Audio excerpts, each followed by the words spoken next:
Senhor Presidente, senhoras e senhores deputados,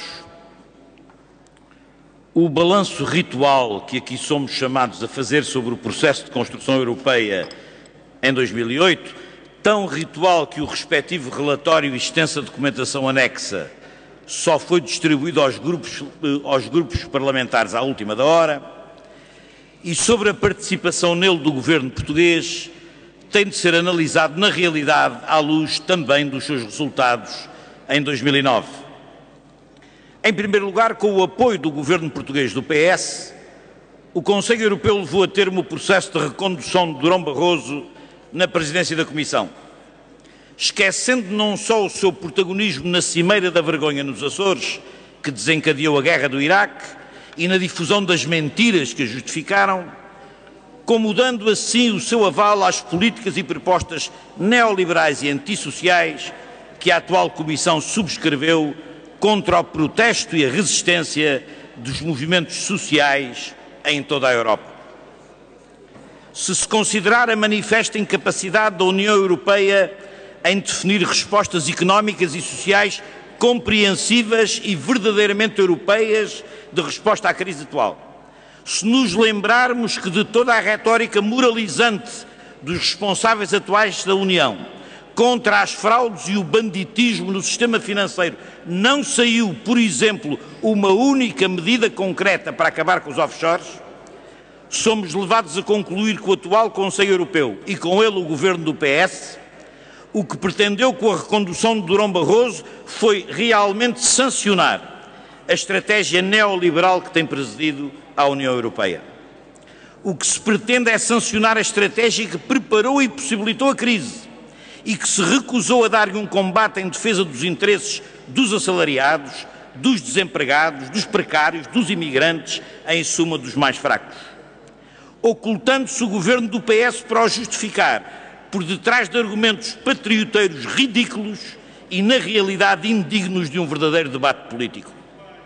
A recondução de Durão Barroso, chefe de governo em fuga do PSD, cúmplice da Cimeira dos Açores, estratega das políticas neoliberais na Europa, com o acordo e promoção do governo do PS, é a melhor demonstração de que o Bloco Central é uma realidade estruturante da política portuguesa, tanto a nível nacional como a nível europeu.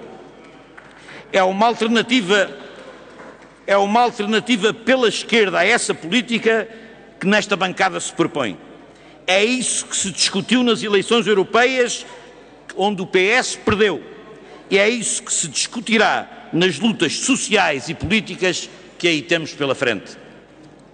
Em segundo lugar, fica como marca do tipo e do estilo de vida democrática da União Europeia não só a estratégia de fazer passar o Tratado de Lisboa, através do expediente de negar a realização de referendos após as derrotas da França e da Holanda, como a famigerada política de repetir os referendos às vezes necessárias até poderem ser ganhos pelos adeptos do sim.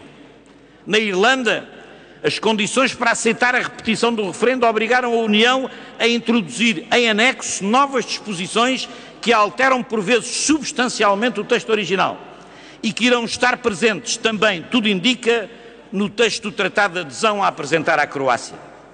O que quer dizer que, na realidade, se altera de contrabando o Tratado de Lisboa e passa a haver dois textos diferentes em circulação. Um, o que foi ratificado até agora pelos Estados-membros. Outro, alterado, que vai ser referendado na Irlanda e sujeito à adesão da Croácia. Uma espécie de tratado à la carte, em suma, uma farsa não democrática, que fere de ilegitimidade o Tratado de Lisboa e na qual o governo do PS, com o apoio do PSD, foram ativos participantes. Todo o processo do Tratado de Lisboa é a demonstração do grave déficit democrático que marca as instituições da União Europeia e fatalmente as separa dos cidadãos. Nem é motivo de grande espanto o manifesto déficit da União Europeia em matéria de políticas estruturais de combate à crise e ao desemprego.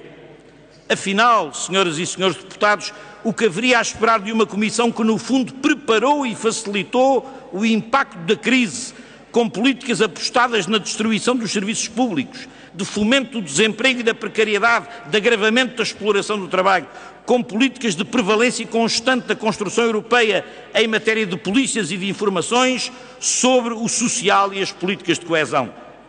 Significativo, ainda que não espantoso, é que o governo do PS fomenta a recondução do rosto destas políticas na presidência da Comissão.